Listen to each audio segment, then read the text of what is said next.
ole tun chu ma chon street food mun puya kan kala street food akan ei rang te ka ton tilang don ni heng sing heng crocodile sa te om nge nge enge a taste te ni om te ka ton sui ngai lo en zel don ni o atop thlei ni lo en don ni an street food hi mun a mu nom thama an wam khop maya aliana ei tur sa changin dessert changchi te thlengin oma atam khop maya tin thei tui po atam maya tin an ei tur surfi a fresh thlei mai boka chu chu kan soitel du nia a thiang him ba ka a fresh maya ei tur ei lein siam hi an thiam boka a tui vel vek mai zela ka nei ho hi chu an thiam ko ti chin khop mai chuani ga an kal kwal ma sap phota ei tur te kan han zong kwala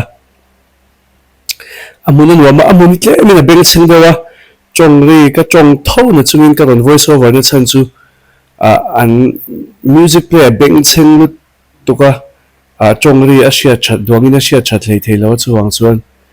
ka ron voice over ta zoka chu chu kan soi del du ni hei crocodile sa chu ni ya an lo grill map me hei apa khop me sapa tak me kha ni ya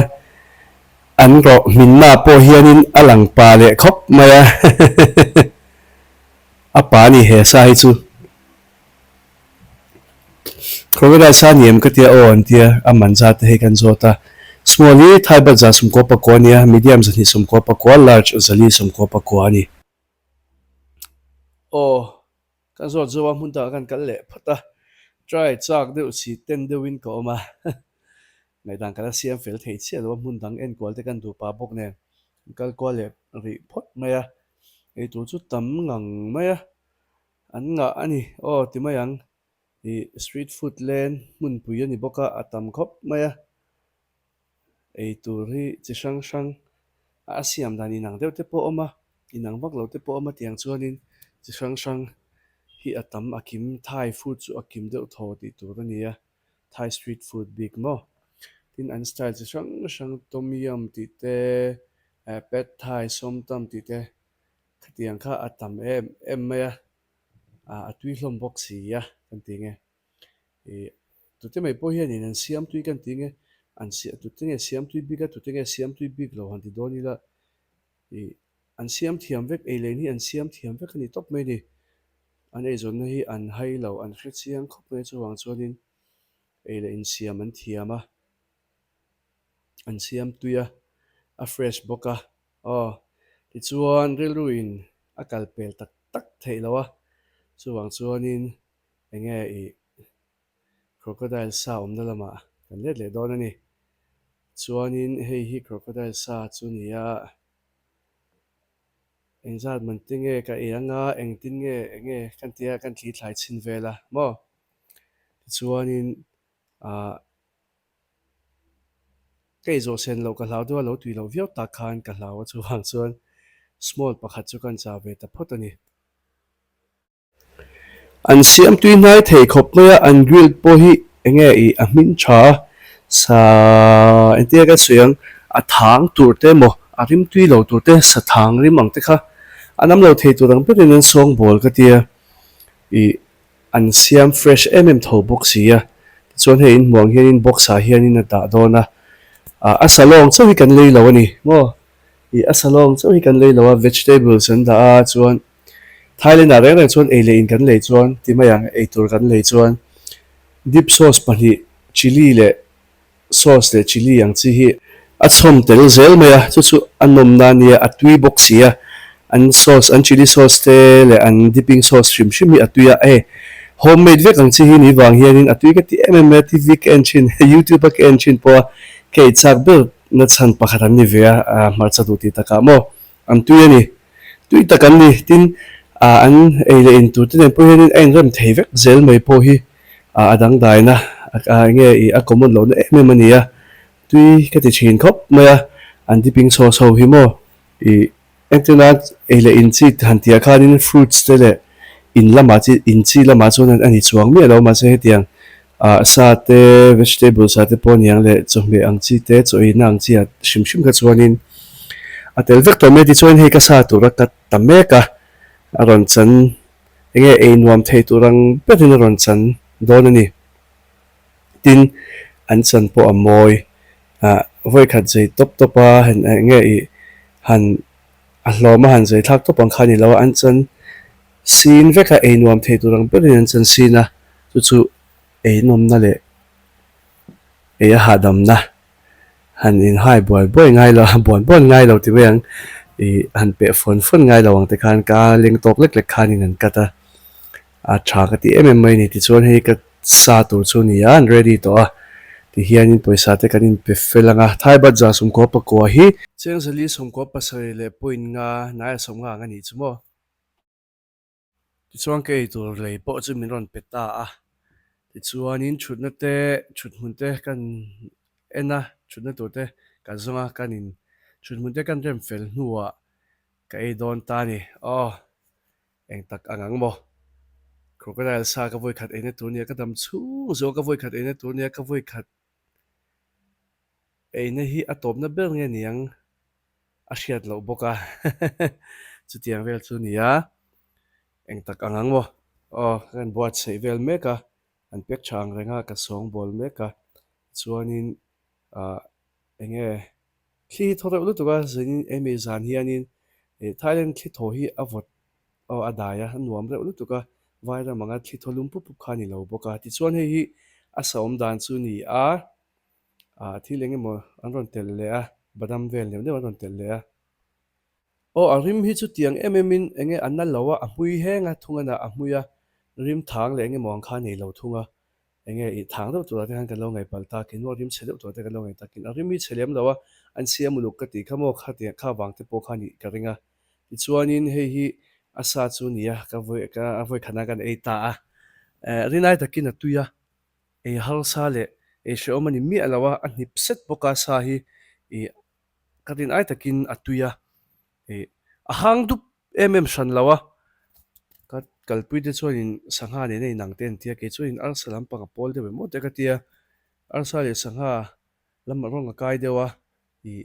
adu ve enge ngai na tan chuan adu theidon khopin ka hria ma se ril ro crocodile lan hi chuan ril ro hi nuam chi alawa crocodile ni na khanin ngai hi ngam vak lawa ma se karinai chuan a tui tho thowa enon le du ngem min ti ta se ke enon le du tho ko ring ka in sir lawang enon le poni lamo atui ro ze ka rina in tin dipping sauce te an han da tel boka cheita kan khanin ein rem me khang tin khanin atui ka tia tin thai vegetables an da te honen po hian carrot te enge siklum slice te aron da khang tin po khanin ein rem fu zel maya asa hi eyan nuam boka chutin han hreom le tui lo shan pa khani chuang lo boka ai thei viau me karin aing crocodile sa ke tuya ke ma po kalom viau tin le na chan si awang to donin ka khria chu wang chuan sham sham kha ka du mo and dipping sauce tui boka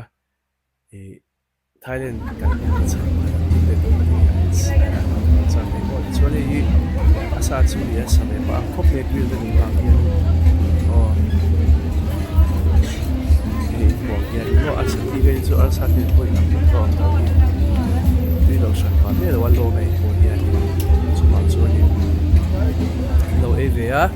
Thailand in local pataya in local ve sai ta huna hian in kal ve ula Central Marina hian in kal ve ula street food ta hian in ko dai to ve nge yang chu in chi no tui du tu chuanin street food dang ka song le don ani Thailand chu tui pui bula oman ni boka luilam san ho sa boka luilam de uhliri ei mai la tiro tuna hianin seafood lampang ka va en le a kan ka chutna pia de wa he kai kuang lian tok mai prawns te prawns ti shang shang abop nei chi te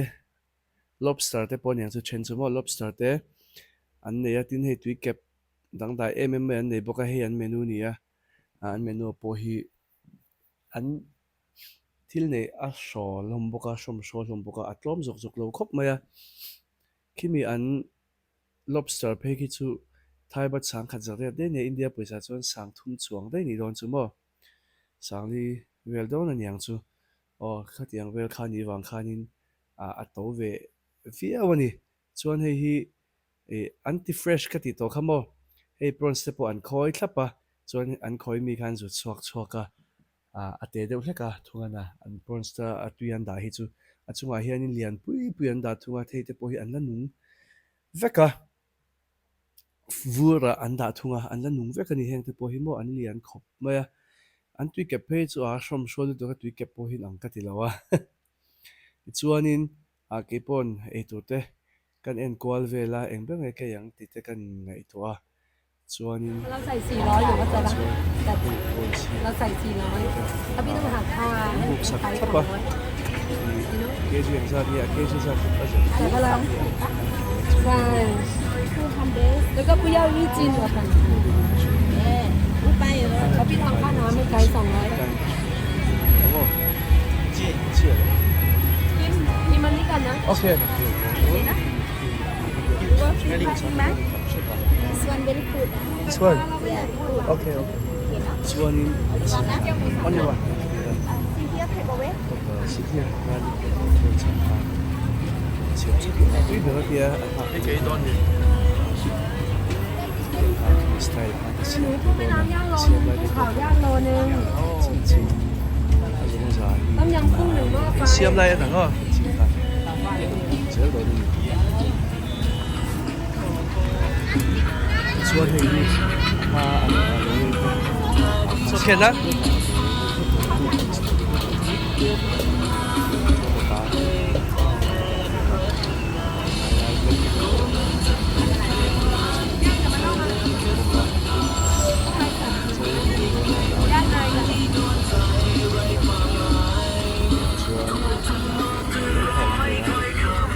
mấy thằng xem luôn một cái kia mà xem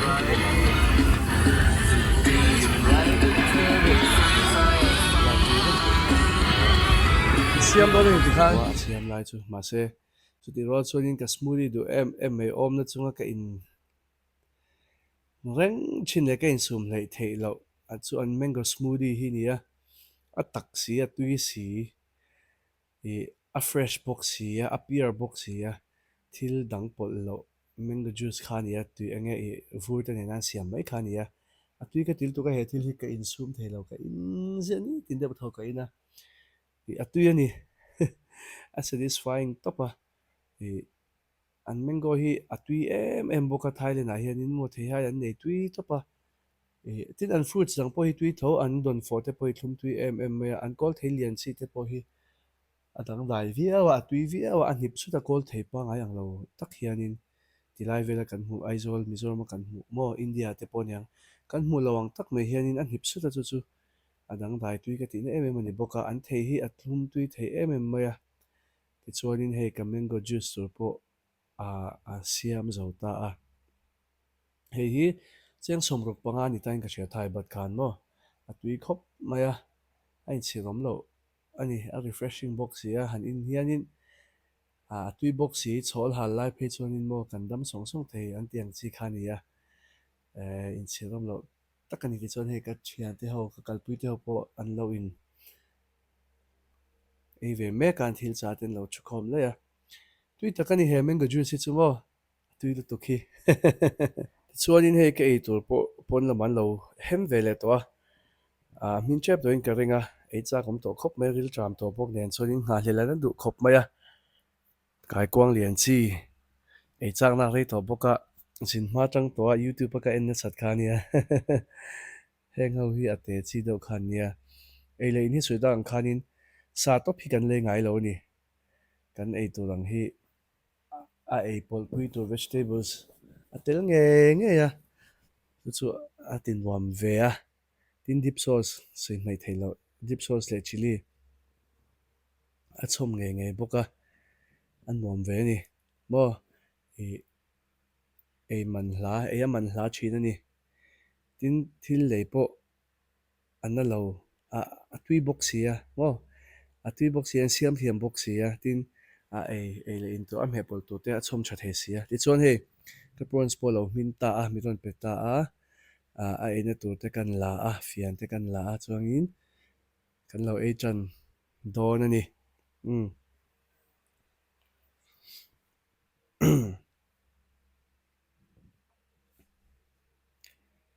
apron se an ron kat sa veka wang hianin hei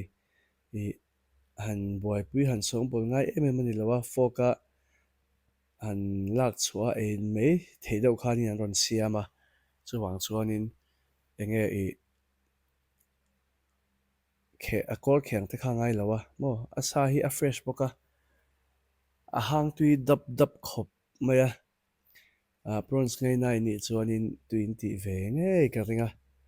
chuwang chuan Thailand in kal huna chuan va try ve te heti lai hmuna hian an siam tui ania tui lu tuka rilru ei tura tui hi chuan mo ei tur kan hui chuan mihring hi chu rilru hi a hadam thin rilru pawh hlim thin te ta ei le in hi chu min ti hlim tu pakhat ani ve chuan chu ei chang zawng takte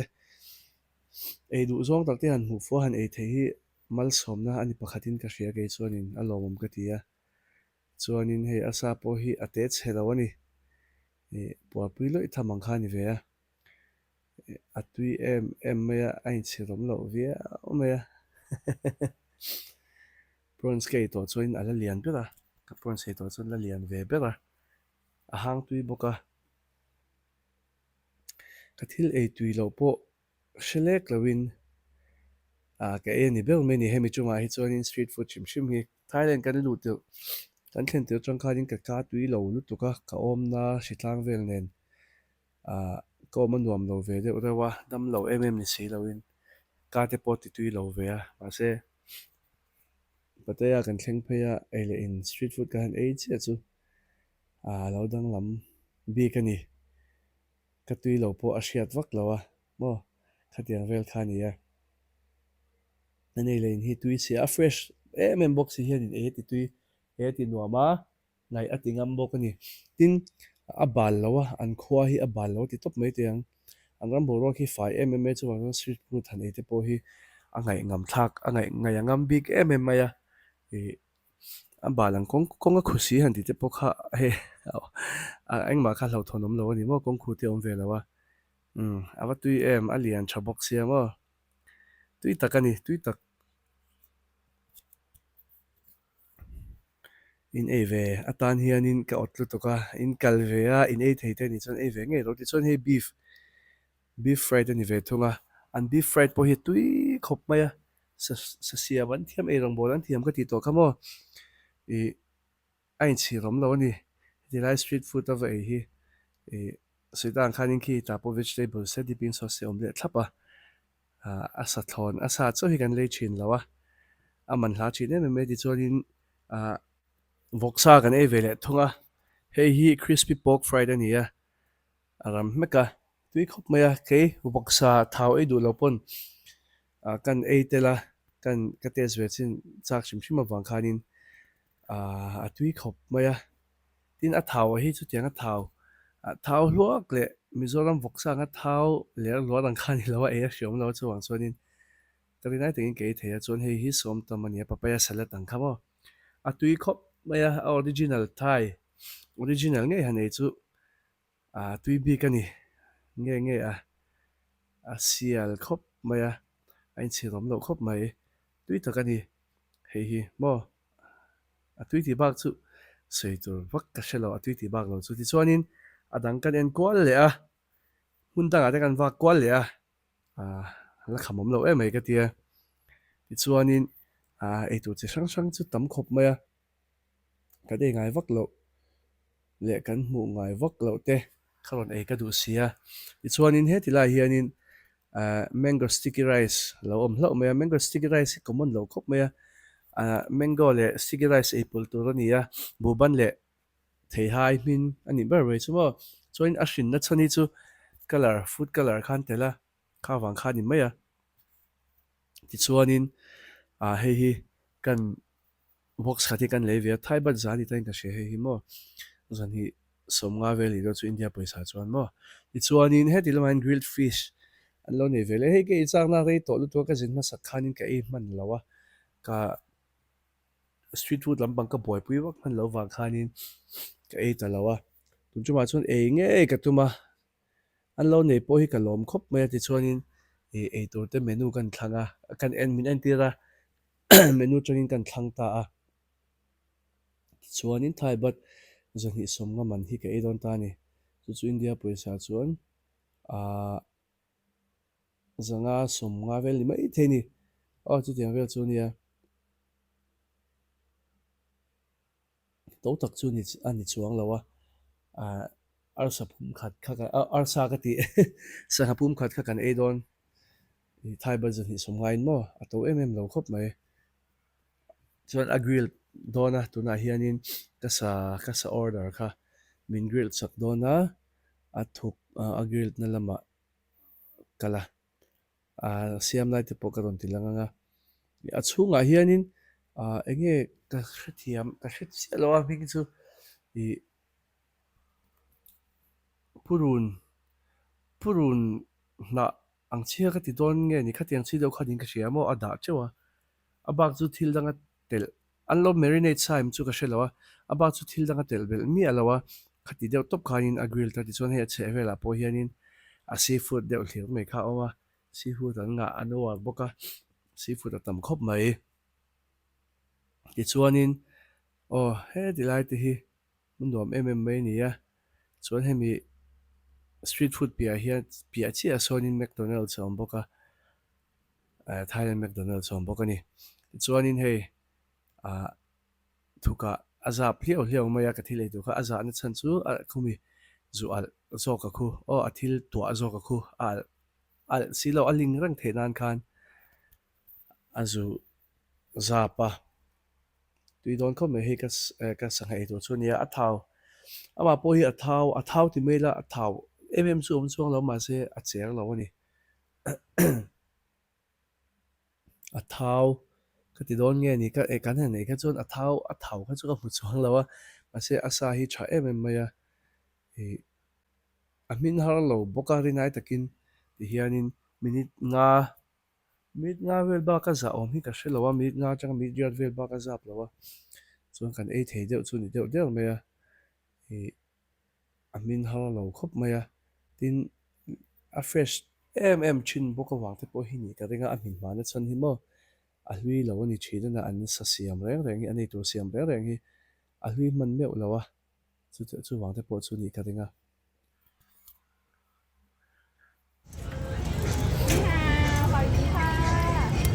ale ta a u man sa la chu ti tlai ni na ko ko a sa ha hi te china mai a ke tham chu ko ke tham chu ni ka sa te ta chu ni lo sa tam bok chi ya tin a he sa ha hi ani ni chu ni ma se ka lo ko chi ka we alaya to ba khu ni ka a mo chi ko chi ge do ni chu kha ni ya sin de ni zo ga ma ka ni sa ba sin de a ti ka ra si ge do ni thin na ge o kha ni de no wa chu a tam lam na ni ya ma at alen lo ang ai hian ang hi de lo wa a na lo ko ka ei wa mem bo ka thin nga ya khau ni no Can I do? Asia You hold for me.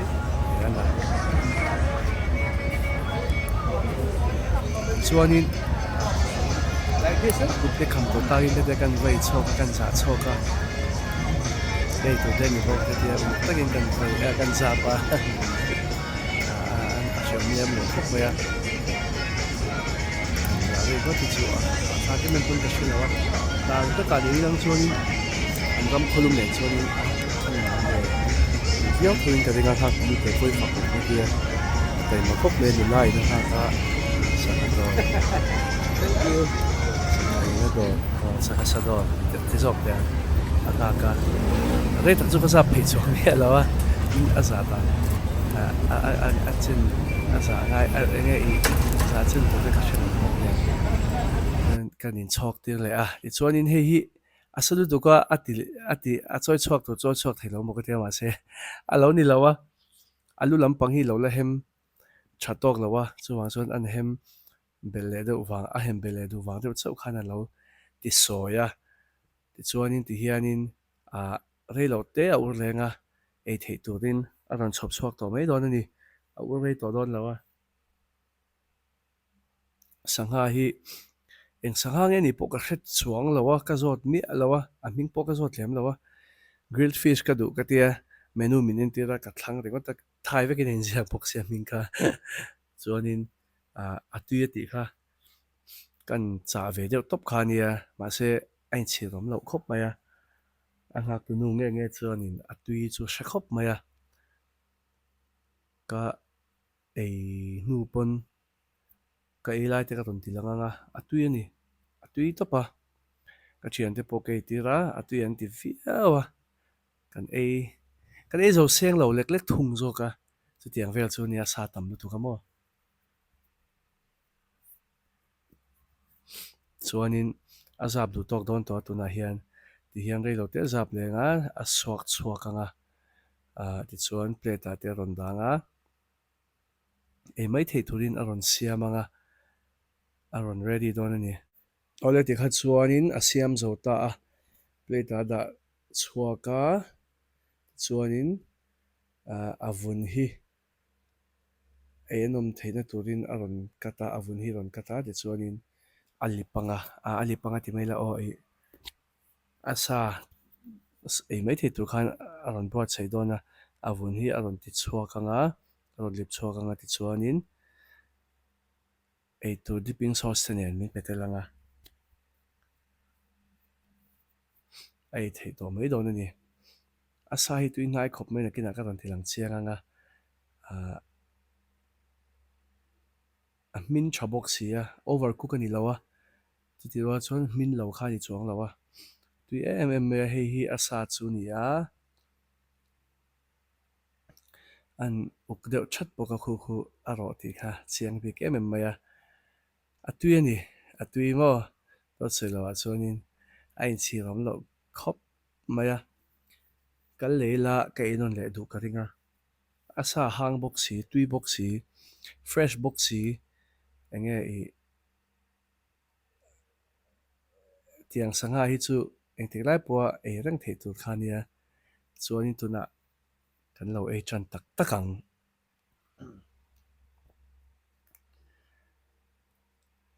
chumi hma enge i sticky rice le mango hi kala try mi aloha kan ei chin ma support anga ka voi khat ei na tur ani a bu le mango hi alawin ang rengem enge alawin match rengem alo tuiam ti te kha in hriat chak ka ringa amakin ti ka ringa bu ban le thei hai han ei pawlh hi maw thai ho hian in lo shat khawp mai a mahse rinai takin a tui rin lo tak mai na tuia mahse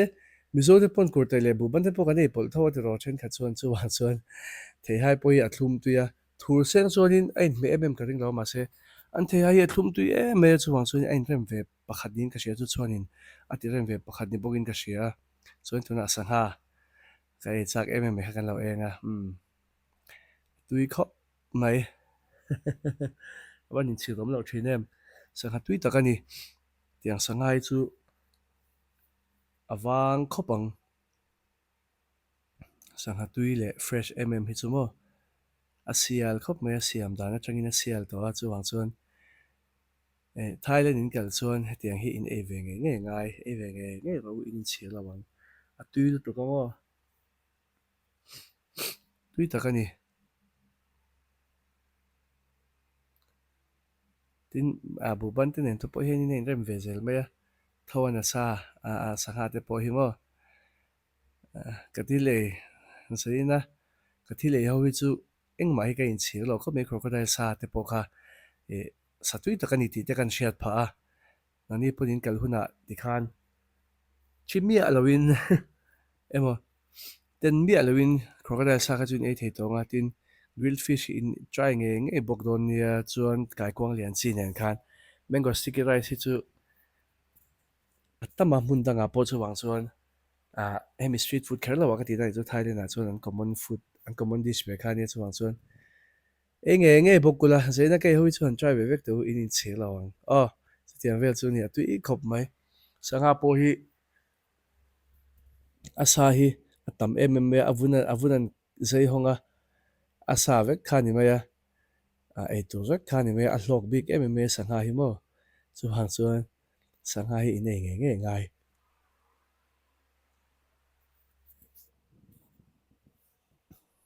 a tui ba ka hian a fresh em mai a hang dap mai bok se ka hianin enge a te si a cham veng vek mai ni chu a tui dan sia chu mo thil awan tui kan ti satliang kha ni lo e ril ro a hian a cham bi kan ni chu a mak lu tu kan asiam thiam dan chu mo chu tiang khop chuan asiam an thiama tin a man te nen te po hian in phu em ka tia a Mizoram chen kata hi chuan ei tur man hi a to vak waka ei tur siam hi tui lem chuang si lawa kanin ti to sia ka a to lama hianin tran kan la a siam tui lama hianin pa kan son de si lo ni ti hen ka hria Mizoram restaurant tam zawk hi chu chuwang chuanin Thailand hei chuan ni lo ani ei tu em ui cái tao nhỉ hay là nghe ăn thay trong mình a tai chungin ka zot lo ăn sạp trong mình a sap chung chuan grilled fish nè à tứ tóc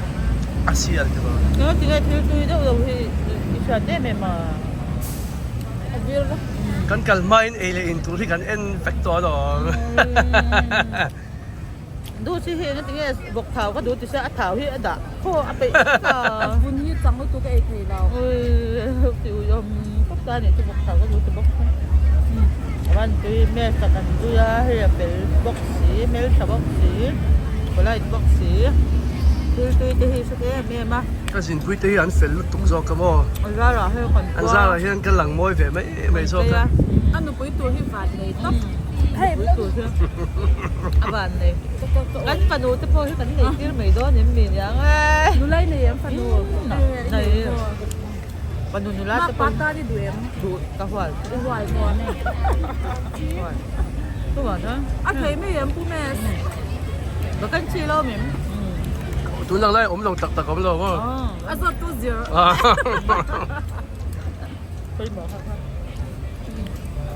ดารากันกว่าดิกันเล็กผมไม่กันอินก็หุ่นวามถ้าว่าจะมินกันปุยาเฮไทยเล่นเริ่มจะพอที่ดาราจะกันถึงสวายนัวกันนิ่งจังไล่ปนยันอามาบางนะกันกว่า hun limom takan ma ka kalpui te an fel boka an limom boka kan ni de bok renga joining street food vok chu khati zong khaloni pot se lawen tu te zong zong chunga kalome